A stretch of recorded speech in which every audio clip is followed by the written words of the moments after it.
네, 총선 민생 검증반 시간입니다. 안진걸 소장님하고 김인만 소장님 나오셨습니다. 안녕하세요. 안녕하세요. 네, 소개를 제가 짧게 했는데 네. 혹시나 자기 소개 직접 하셔도 됩니다. 아유, 괜찮습니다. 네. 자, 부동산 정책에 대해서 한번 이야기를 해보려고 합니다. 먼저 안진걸 소장께 제가 좀 여쭤볼게요. 예. 부동산 공시가격 현실화 이게 어떤 제도인가요?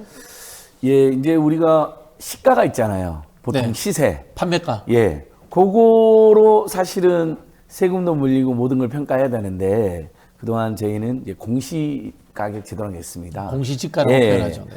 그게 굉장히 낮게 책정되어 있습니다. 그래서 지금 실제 현실화율은 한 69%라고 합니다. 69%. 10억에 거래되는 물건도 69% 정도의 가격으로 쳐가지고 거의 한 뭐 재산세, 종부세 또 한 69개의 그런 복지 행정 제도의 그 판단의 근거로 삼는 거죠. 그럼 기초연금 탈락할 수도 있고 받을 수도 있고 또 건강보험 같은 거 그게 소득이만 아니라 지역가입자들은 재산에도 부과를 하잖아요. 이런 기준이 되는 겁니다. 근데 오늘 방금 전에 연합뉴스가 발표한 기사를 보니까요. 연합뉴스가 직접 전국 20개 아파트를 분석을 했더라고요. 부동산 전문가들하고. 실제 시세 반영률은 64.4%가 되지 않는다는 겁니다. 그래서 문재인 정부 때 그 전에도 계속 이것은 조세 전문가라든지 부동산 전문가 다음에 이렇게 재정을 확충해서 복지를 늘려야 된다라고 주장했던 많은 정치권에서 공시가격을 현실화해야 된다. 그래서 문재인 정부가 2025년에서 2023년까지 9억 미만은 2030년까지, 15억 이상 시가들은 2025년까지 이 공시가격을 90%까지 현실화하겠다. 그러면 세금이 제대로 매겨지는 거잖아요.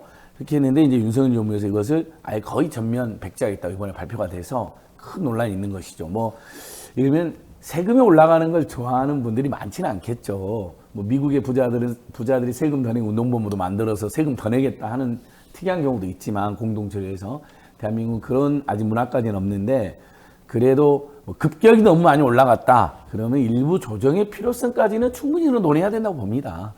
세부담이 확 늘어나면 특히 이제 소득이 없는 계층에서는 어르신 계층이나 이런 데서는 굉장히 부담을 느끼는 건 사실이거든요. 근데 그걸 아예 전면 백지한다는 건 문제가 있죠. 큰 문제라고 저는 지적하고 있습니다. 근데 저는 좀 생각이 좀 달라요. 네네. 이걸 세수 확대로 접근하는 것이 아니라 국가 운영에 있어서의 세금을 매기는 형평성과 공정성의 문제로 접근해야 된다고 봐요. 네, 그 문제도 있죠. 예, 그리고 우리 안진걸 소장님은 세수 확대를 통해서 복지를 확대해야 된다 이렇게 이야기를 했는데 그렇게 이야기하면은 특정 성향의 정부만 대상이 되는 것 같아요. 이 공시지가 현실이라는 건 제가 알기로는 진보 정권이든 보수 정권이든 막론하고 계속해서 지속적으로 20년 이상 추진된 거 아닌가요, 그죠? 네네, 그렇게 알고 있거든요. 네. 그러니까 이제 그런 정책 효과도 있다는 걸 제가 강조드린 것이고요. 네네. 무엇보다 조세 정책은 일관되고 또 공정하고 형평에 맞아야 된다는 측면에서 우리 앵커님의 지적이 맞습니다. 예. 근데 이 세수 문제는 그냥 국가의 근간이에요. 진보 보수의 문제가 아니에요. 그렇습니다. 네, 그렇게 좀 접근하자라는 취지에서 제가 좀 말씀을 드렸고요. 자, 그럼에도 불구하고 이게 현실화 될까라는 부분들, 그 다음에 결국은 부자 감세가 될 것이다라는 그런 이야기들이 나오고 있습니다. 네네. 그리고 또 더 나오는 이야기는 이제 부동산 투기 조장 아니냐 이런 이야기 나오고 있거든요. 어떻게 보세요? 일단 중요한 지적을 해주셨는데요. 이제 증세, 뭐 세금 문제와 결부시켜 버리게 되면 저는 본질이 좀 왜곡이 된다고 생각을 합니다. 현실화가 필요하다, 안 필요하다는 사실은 논란의 여지는 있어요. 현실화가 필요하다는 입장에서 보면 시가대로 하면 예를 들어서 1월 1일 기준으로 시가가 10억이었는데 그 기준에서 세금을 내야 되는데 집값이 갑자기 3억이 떨어지거나 3억이 올라버리게 되면 지나친 왜곡이 되니까 약간 버퍼링을 좀 두는 거죠. 그런 측면에서 공시가격을 유지하는 거고요. 또 반대 입장에서 보면 말씀하신 것처럼 세금을 더 걷어야 되는데 너무 지나치게 낮게 부자 감세를 주는 것이 아니냐라는 반발의 목소리가 있는데 제가 볼 때는 공시가격의 문제가 아니라 사람의 문제인 것 같습니다. 네. 지난 정부에서는 너무 급격하게 저는 현실화도 충분히 일리가 있다고 생각을 하거든요. 하지만 시차를 두고 국민들이 가랑비에 옷 젖듯이 큰 부담을 느끼지 않는 범위 내에서 현실화를 했어야 되는데 집값도 많이 올라가지고요. 안 그래도 공시가격이 많이 올라가는데 플러스 알파로 현실화를 한다고 벽돌 몇 개를 더 올려버리게 되니 강력한 조세 저항이 생기는 거고요. 지금은 또 반대로 야, 세금 부담이 많으니까 야 빼야 돼. 모든 걸 전면 백지화 시켜버리는 이 극단적인 양쪽의 정책이 저는 좀 문제가 아닌가 하는 생각이 듭니다. 그래서 이 측면에서 보면 저는 기본적인 원칙은 국민들이 현실화를 하든 안 하든 별로 느끼진 않아야 된다고 봅니다. 국민들은 느끼지 않고 현실화가 필요하다면 중장기적으로 현실화를 하는데 뭐 그해 집값이 많이 올라가게 되면 뭐 현실화를 그해는 율을 낮춘다든지 이렇게 좀 탄력적인 조정이 필요할 것 같고요. 부자 감세 논란은 이제 계속 진행되고 있는데 부자 감세를 공시가격으로 건드리면 안 됩니다. 공시가격은 안진걸 소장님께서 말씀하셨듯이 뭐 67개, 69개 항목에 다 해당이 되는데 공시가격을 올리게 되면은요, 부자들만 해당이 되는 게 아니라 우리 서민들, 집 하나 가진 분들, 뭐 의료보험 다 해당이 되거든요. 그러면 진짜 부자들이 문제라고 하면 누진세율 구간을 하나 더 추가를 하면 되죠. 지금 또 94억 초과는 2.7% 공시가격이 적용이 되는데 뭐 의료보험도 마찬가지죠. 최고 한도가 300만 원으로 제가 알고 있거든요. 네네. 재벌 회장님도 300만 원. 뭐 소득이 좀 높은 분들도 300만 원. 뭐 우리 연예인 김구라 씨가 300만 원 냈다고 하는데 재벌 회장하고 비교해 보면 맞지 않잖아요. 그러면 최상위 구간을 더 늘리는 게 맞지. 저는 공시가격 자체를 건드리는 건 자칫 잘못 우리 서민들이 더 피해를 볼 수 있다는 입장입니다. 예, 아니 김만수 의원님 굉장히 합리적으로 말씀 주셨네요. 저도 예를 들면 서민들이나 소득이 없는 노인 계층 분들에게 갑자기 세금이 예를 들면 한 달에 뭐 예를 들면 재산세를 이게 반기별로 나오잖아요. 근데 한 30만 원 내던 게 갑자기 막 100만 원 된다. 물론 이제 그 세부담 상한선이 있긴 합니다. 종부세든 재산세든 네네. 그 상한선이 있어 그 상한선이 잘 나오진 않게는 되어 있는데 그래도 두세 배로 뛰면 월 소득이 일정하거나 소득이 거의 없는 계층에게는 엄청난 부담이 돼요. 그럼 집을 팔아서 내야 된다는 거냐 이런 반론에 부딪히기 때문에 저도 집값이 많이 오르는 면에서는 공시가 현실료를 좀 뭐 동결해 준다거나 뭐 이런 여러 가지 유연한 조치는 필요하다고 합니다. 근데 저희들이 지금 문제 삼는 건 갑자기 이게 진보 정도 보수할 것 없이 일본 근로소득자의 소득은 100% 투명하게 공개돼서 그렇죠. 다 네네. 세금을 내지 않습니까? 일부 뭐 법에 정해놓은 소득공제를 제외하고는. 근데 왜 이 주택이나 땅에 대해서만 이렇게 많은 특혜를 주냐? 방금 제가 공시가격 현실화 69%라고 했더니 실제 시세 반영률은 64%라고 오늘 조사에 나왔어요. 근데 이 실제 시세 반영률은 또 세금을 내는 게 아닙니다. 그게 또 공정가액 할인율을 또 적용해가지고요. 60% 0.6을 곱해가지고요. 또 깎아줍니다. 그러니까 그런 부분에 대한 범국민적인 비판이 있거든요. 그래서 윤석열 의원이 이걸 전격적으로 폐지하겠다. 이건 받아들이기 어렵다는 것이죠. 오히려 공시가격 현실화율을 조금 유연하게 하겠다. 또는 좀 조정하겠다 그러면 설득력이 있을 수 있습니다. 근데 아예 폐지하겠다 그러니까 논란이 크게 생기는 거고 아예 총선 앞두고 재벌 대기업이나 부동산 부자들에게 화끈하게 밀어주려고 하는 거냐 이런 책이 나옵니다. 근데 방금 아까 제가 인용한 그 연합뉴스 조사에서도요, 같은 그 실제 시세 반영률 64.4%인데 왜 이게 부자 감세 논란이냐면요, 고가 주택일수록 실제 시세하고 공시가격 현실화율이 훨씬 더 떨어집니다. 그 지점 계속 있었거든요. 그러니까 김만수 말씀처럼 갑자기 올라가면 서민 중산층의 부담이 늘어나는 것도 맞지만 그 혜택은 이 현실화율을 폐지함으로써 혜택은 부자들이 더 많이 입는 건 사실이다. 이제 이런 지적도 피하기는 어려운 것이죠. 네. 우리가 중요한 이야기를 하는데 제가 긴급 댓글 하나 읽어드릴게요. 네네. LJH님이 노영이 낙선시키자. 이거 하지 마세요. 아마 이분은 노영희 변호사가 빨리 네. 다시 와서 진행하기를 바라시는 것 같은데 네네네. 국회의원 되어서 진행해도 됩니다. 그래서 이렇게는 하지 마십시오. 아니, 네. 박지원 평론가님 너무 잘하시잖아요. 아유, 아닙니다. 네, 제가 네, 계속 네. 지켜보고 있습니다. 저는 우리 노영희 소장님을 워낙 좋아하기 때문에. 네. 자, 우리 소장님 뭐 더 하실 이야기 없어요? 네. 일단 뭐 폐지 말씀을 해주셨는데요. 좀 논란의 여지가 있을 것 같습니다. 이게 공시가격 폐지가 이제 두 가지 측면에서 좀 봐야 되는데, 하나는 법적인 측면에서 좀 봐야 되겠죠. 두 번째는 실질적인 측면에서 좀 봐야 되는데, 법적인 측면에서 본다면 사실 대통령이 폐지할 수 있는 문제는 아닙니다. 그렇죠. 국회로 네, 공이 네. 넘어가서 이제 해야 되는 부분이고, 어떻게 보면 약간 월권행위 같은 그런 뉘앙스도 좀 풍기는데요. 실질적인 측면에서 본다면 2030년까지 90%로 가야 되는데 현실적으로 불가능합니다. 네. 빠르게 달려가야 되는데 이미 작년에도 굉장히 많이 내렸잖아요. 작년에 18.63%가 내려갔습니다. 네. 이때 이미 실질적으로 공시가격 현실화율은 저는 실질적인 폐지가 됐다고 생각을 하거든요. 그러면 처음부터 목표 설정 자체가 2030년까지 90% 가는 거는 너무 무리한 설정 자체가 저는 무리했다고 보고요. 20년 정도 걸쳐서 가되 또 공시가격도 그런 부분이 있습니다. 이제 관점에 따라서 좀 차이는 있는데요. 현실화 우리 부자들 감세라고 하는데 따지고 보면 또 누진 세율이 적용되기 때문에 부자들이 사실 세금 부담이 더 큰 거는 사실이고요. 공시가격을 올렸는데 공정시장 가입비율 또 올렸죠. 지난 정부에서. 네. 세율도 올렸죠. 중과세도 올렸죠. 모든 게 속도가 문제거든요. 금리 인상도 이제 2022년에 금리가 많이 올랐는데 그 3.5%가 문제가 아니라 1년 만에 3.5%가 간 게 문제고요. 공시가격 이 부담도 천천히 갔으면 이 정도 조세 저항이 아닌데 갑자기 모든 세율을 다 올리다 보니까 이게 저항이 굉장히 컸던 부분이 있는 것 같습니다. 그래서 저는 실질적으로는 목표 달성이 어렵다. 윤석열 정부가 이렇게 폐지 선언을 하지 않더라도 2030년까지 목표 달성은 처음부터 어려웠고요. 또 이게 특징이 공동주택 공시가격은 시세 대비 한 약 69% 정도인데 토지는 50% 정도 되고요. 단독주택은 60% 정도 수준입니다. 약. 토지도 개별성이 강해서 제가 조사해 보면 30%도 있습니다. 근데 일일이 감정평가사들이 100% 전수조사를 할 수가 없기 때문에 현실화를 한다면 제가 볼 때는 표준화되어 있는 아파트는 충분히 가능할 것 같습니다. 그러면 차라리 KB 시세로 하고 부담이 된다면 공정시장 가입비를 좀 낮춰서 밸런싱만 맞춰주고 그 인원을 토지나 단독주택에 투입을 해서 정확도를 올리는 이런 합리적인 방안을 좀 고민해야 되는데 이전 정부에서는 극단적으로 다 올려버리게 되고 지금은 극단적으로 내려버리게 되니까 이게 국민들은 굉장히 혼란스럽고요. 좀 바람직하지는 않은 것 같습니다. 우리 박진영 원장님 평소에도 이렇게 대화 타협이라든지 이런 걸 굉장히 강조하시는 의회주의자고 민주주의자인데 굉장히 저는 소장님 말씀 듣고 제가 공감을 많이 합니다.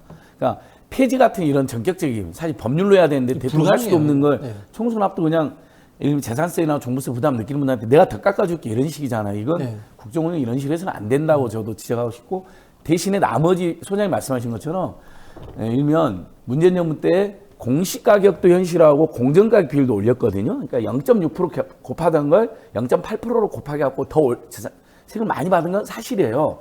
그러니까 부담이 많이 되는 거죠. 집값도 오르죠, 공정가격도 올리죠, 공시가격도 올리죠. 그러니까 자 그런 면에서 서서히 그리고 다른 토지라든지 단독주택 같은 것까지 다 감안하여 더 형평 있게 하자 대찬성입니다.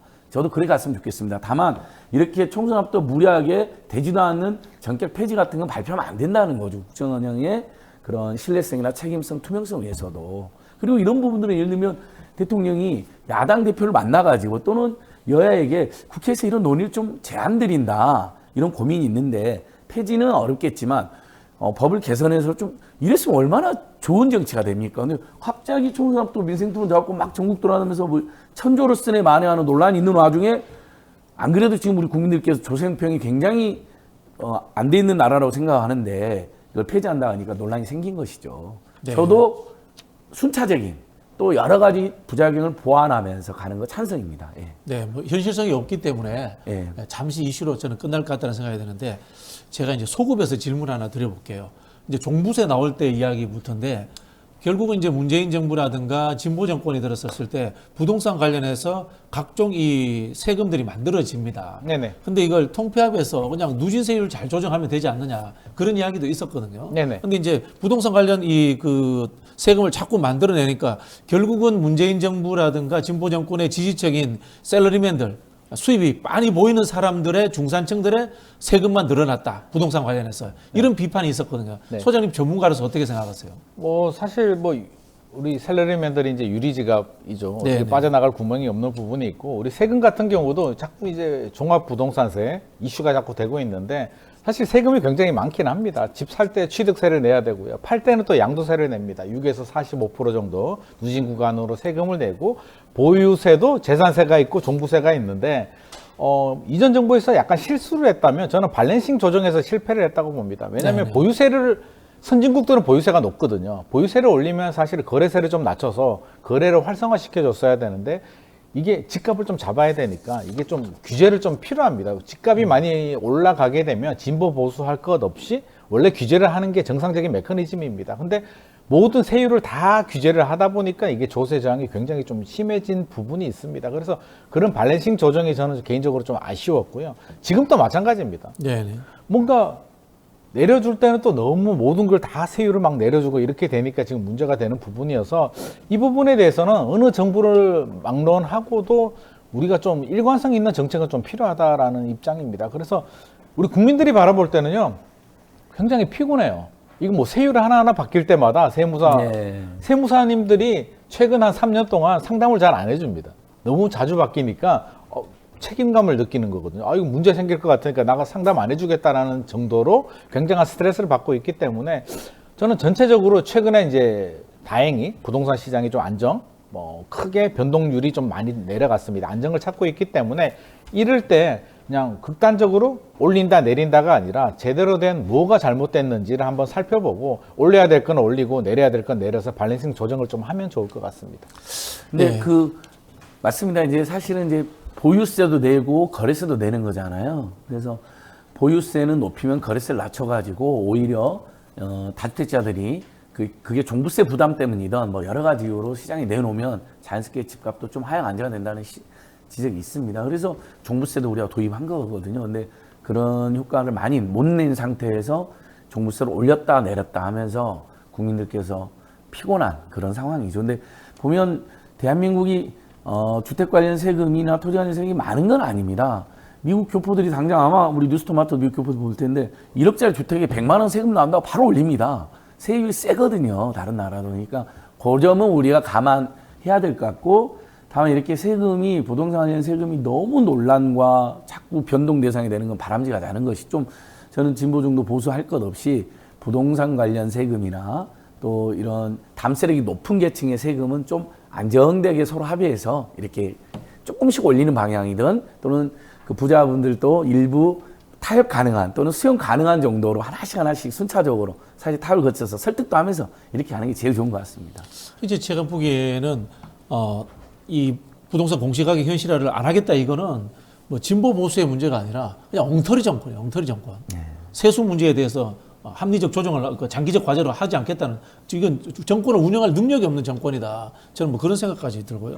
그러니까 이제 더욱이 작년에 세수가 52조가 펑크가 났다는 상황에서 또 이 정치 발표되니까 그렇죠. 이건 이제 보수 중도 재정학자나 경제학자들도 굉장히 비판적으로 지적하는 분들이 많습니다. 아니 이렇게 다 세금을 깎아주는 세수가 확 줄어들 거거든요. 이것도 만약에 폐지하게 되면. 그래서 윤석열 정부도 종부세 공정가액 비율을 60%로 낮춘다겠다가 80% 다시 올렸어요. 본인들도. 왜냐하면 너무 세금이 줄어들까 봐. 그랬는데 갑자기 이상한 정치 나온 것이죠. 그건 계속해서 말씀드리면 정부로서의 책임성, 신뢰성, 투명성 큰 문제가 생기는 거라고 저는 봅니다. 세금 문제 나오니까 제가 우리 안진걸 소장님한테 근본적인 질문 하나 드려볼게요. 세수를 확대해서 복지국가를 가야 된다. 그 중에서도 직접세 확대를 통해서 세금을 많이 걷어야지 복지국가가 된다라는 논리라는 게 현실적으로 한국에서의 조세 재앙이라든가 또 한국의 이 세금 구조가 직접세 중심으로 이렇게 많이 확대되는 흐름이 아니었잖아요. 네. 이게 현실적으로 가능하다고 생각하세요? 한국 사회에서? 그러니까 이제 우리 복지국가의 논리는 고부담, 고복지 네. 이렇게 하잖아요. 근데 그 이제 유럽식 네. 삼인주의 복지인데 삼인주의나 한국에서 뭐. 그게 가능하다고 근데 생각하세요? 이제 어쨌든 전 세계에서 가장 행복한 나라, 안전한 나라 꼽으면 항상 스웨덴, 핀란드가 1, 2등 다투잖아요. 최근에도 발표했었는데 저는 그 모델로 우리가 가야 되는데 다만 우리는 그동안 정부 정책이나 조세 정책에 대한 신뢰가 굉장히 훼손되어 있는 상태입니다. 그리고 민주당이 중도 진보라고 하지만 집권해 본 것이 3번밖에 없고 그리고 민주당의 그동안 역사적으로 보면 중도 보수에 더 가까웠었죠. 스웨덴식 3인당은 프랑스 사회당식 정책도 펼친 적이 없습니다. 프랑스 사회당은 집권했을 때 최고 세율을 소득세 75%까지 올린 적이 있어요. 그래서 제라드 파라두라는 프랑스 유명한 국민배우가 나 이민 가겠다 그러니까 이런 프랑스 언론들이 배신자야 떠나라. 공화국을 위해서 부자가 세금을 안 낸다면 너는 여기 떠나라. 뭐 이런 논쟁이 있었을 정도거든요. 우리는 그런 근처에도 못 가죠. 그래서 저는 근데 유승민 전 원내대표가 생각납니다. 중부담 중복제라도 가자 대한민국에서. 저는 그러니까 뭐든지 좀 차근차근 하는 게 맞다고 생각합니다. 네. 소장님 어떻게 생각하세요? 이게 뭐 논란이 있는 부분이어가지고요.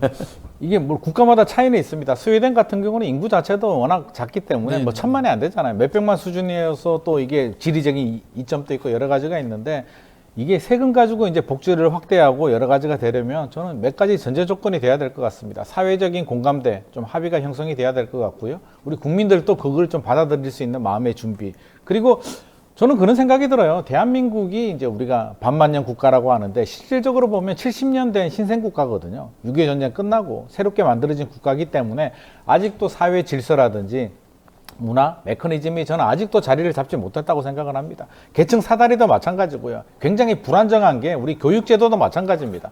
이 사다리를 올라가야만 우리가 한 단계 올라갈 수가 있으니까 사교육 열풍이라든지 열심히 일하면 어느 정도 내 상황에 맞는 어느 정도의 소득과 안정적인 삶을 누릴 수 있는 안정적인 사회 시스템이 돼야 되는데 대한민국은 그게 되지 않죠. 열심히 뭐 노력도 공부도 해야 되겠지만 사교육을 더 하고 어떻게 해서 올라가고 좋은 학교 아니면 의대를 가면 우리 애들이 좀 더 계층 사다리를 올라가고 아직도 이런 혼란기, 변화기에 있기 때문에 저는 지금 세금을 올려서 복지국가로 간다는 측면에서는 저는 아직은 좀 시기상조 아닐까 싶고요. 좀 더 시간이 지나서 국민들이 좀 받아들이고 낼 거 좀 내고 공부 열심히 해서 공부만 하고 학원만 가서 우리가 달라질 게 없겠구나를 받아들일 때 저는 그런 제도가 가능하지 않을까. 지금은 좀 시기상조인 것 같습니다. 근데 이제 김만 소장님의 일반적인 그런 지적이 상당히 설득력이 있어요.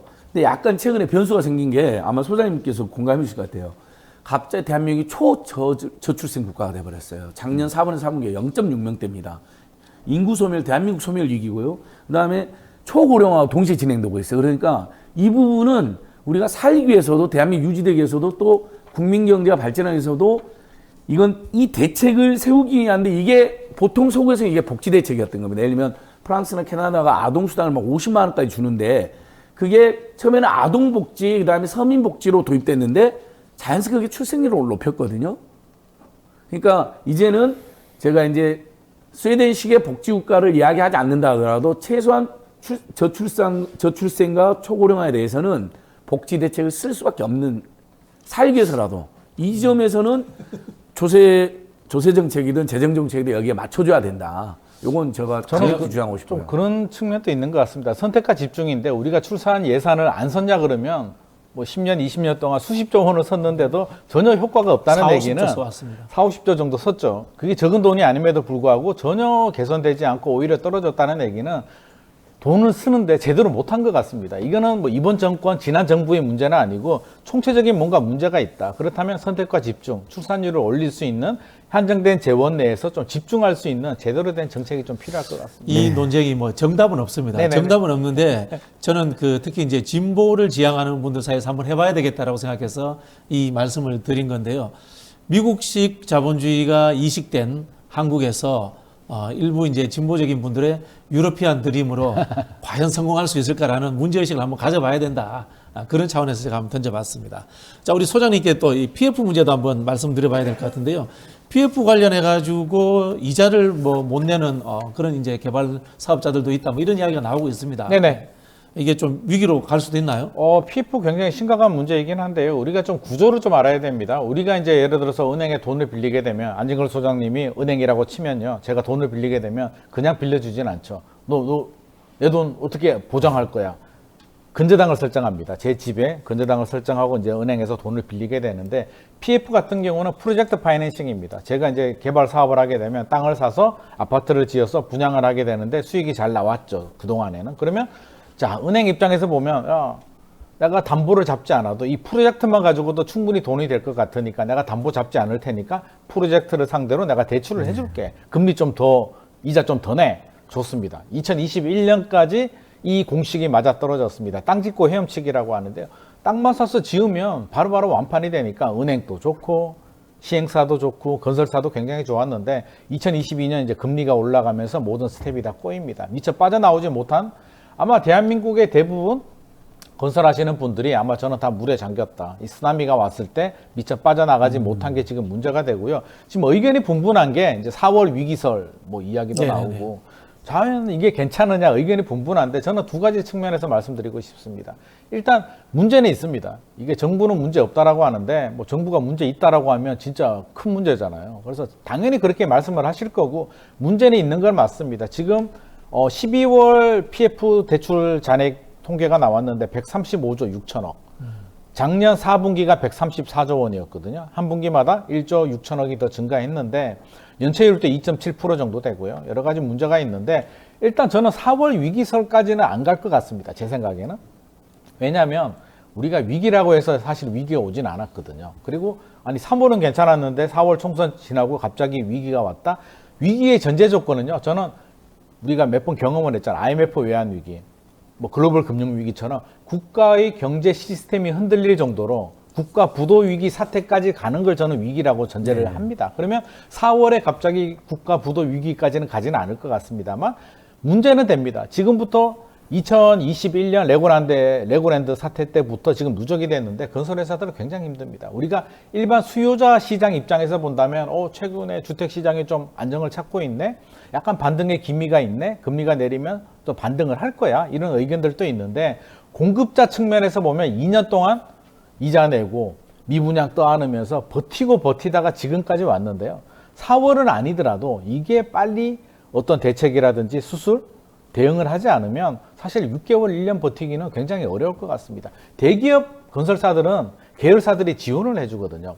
건설이 안 되면 다른 분야에서 돈을 메워주는데 건설 전문 업종들 같은 경우는 메워줄 게 없습니다. 태형건설도 마찬가지죠. 굉장히 큰 회사임에도 불구하고 건설이 주력이다 보니까 주력이 건설이 흔들리면 다른 계열사들이 메워줄 수 없는 구조입니다. 그래서 건설을 전문으로 하는 건설사들 같은 경우는 저는 4월은 아니더라도 위기는 계속 진행 중일 거라고 생각을 합니다. 네. 이게 이제 전문 분야가 아니라서 제가 또 질문을 좀 드리고 싶은데요.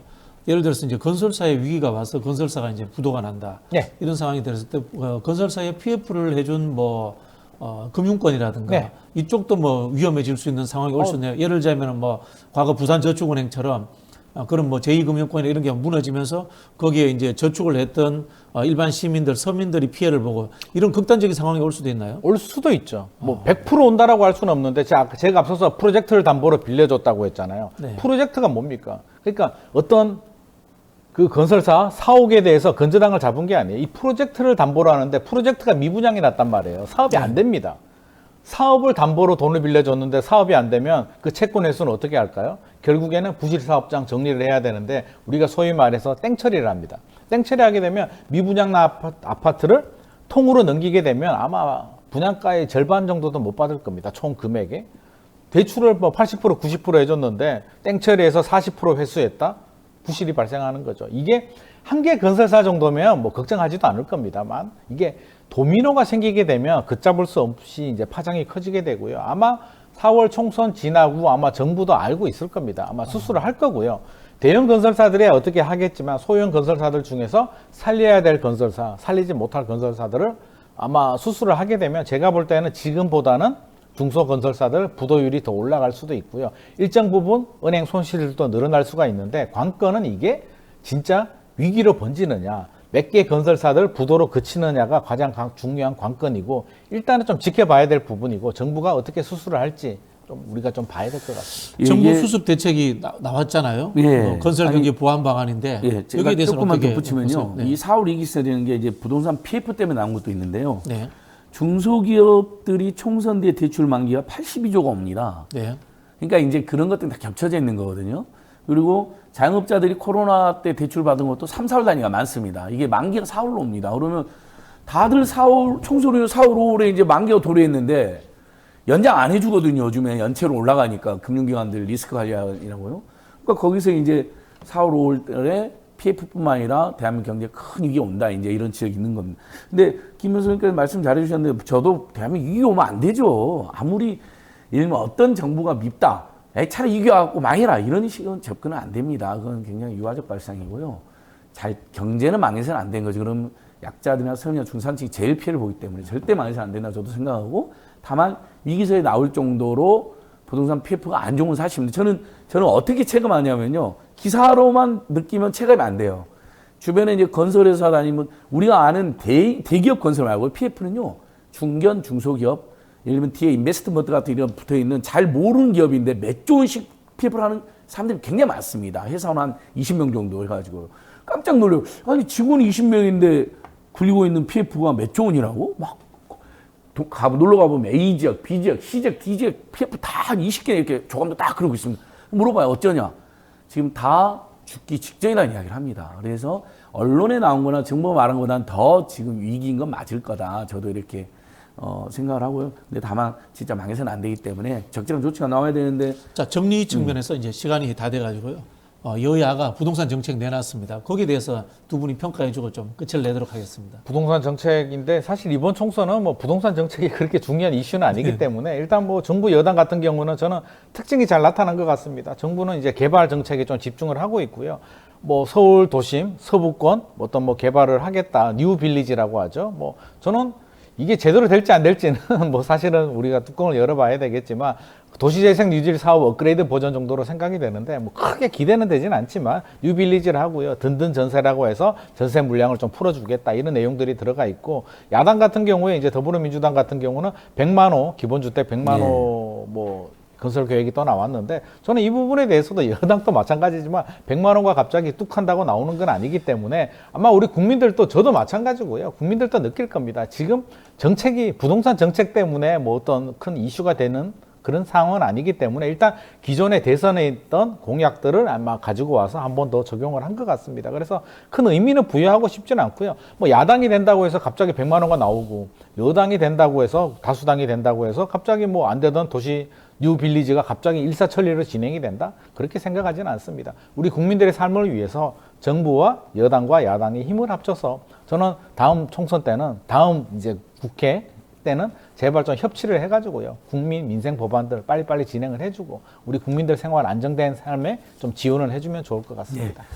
우리 국민들께서 약간의 양가 감정이 있는데 아무튼 어떤 업종도 망해서는 안 된다고 생각하지만 부동산 PF를 남발하고 부실하게 운영한 일부 대기업은 차라리 망하는 게 낫지 않느냐 이 생각을 동시에 갖고 계세요. 근데 거기만 망하는 게 아니라 거기에 이제 대출해준 금융기관이나 그 협력업체 중소기업들까지 다 망하니까 그렇죠. 맞습니다. 제가 그래서 안 된다. 그래서 대책을 내놔야 된다고 정부한테 이야기를 하는 것이고요. 저는 이제 이렇게만 마무리하고 싶습니다. 빚을 계속 내서 집값을 올리고 부양하는 정책을 정부 여당은 하려고 그러는데 이제 그건 안 했으면 좋겠습니다. 사실 전체적인 저출산 문제나 우리 주거복지라든지 또 서민 중산층, 청년층들의 삶의 희망을 생각하면 주거비가 너무 비싼 게 문제가 되거든요. 저출생에도 악영향 끼치고 그래서 집값은 폭락해서는 안 되겠지만 그것도 너무 큰 충격을 주니까 하우스포들도 많으니까 하향 안정화 기조로 가게 만들어주는 게 맞는 거죠. 그래서 빚을 내서 억지로 집값이나 부동산 경기를 부양하려고 하는 것보다는 그래도 지금의 하향 안정화 기조대로 가는 정책이 맞고 또 집을 살 사람들은 조금 더 저렴하게 집을 사게 도와주고 신혼부부 뭐 지금 이재명 대표 발표한 것처럼 뭐 1억을 대출해주고 아이를 낳으면 그것을 탕감시켜주겠다 이런 정책이 나왔잖아요. 근데 이제 기본주택은 30년간 시세 한 60% 정도로 서울시가 하는 시프트는 20년간 시세 80% 정도 전세값 살게 해주거든요. 근데 기본주택은 시세의 60, 70%로 30년을 살고 있던 게 훨씬 더 안정화되는 거 맞습니다. 그러면 나는 굳이 집을 안 사고 거기서 살겠다 하는 분들이 있을 수 있거든요. 그래서 그건 여야가 합심해서 추진했으면 좋겠어요. 네, 이렇게 제안드리고 싶습니다. 네, 두 분 말씀 감사합니다. 이것으로 마치겠습니다. 네, 조심해서 감사합니다. 하십시오. 네.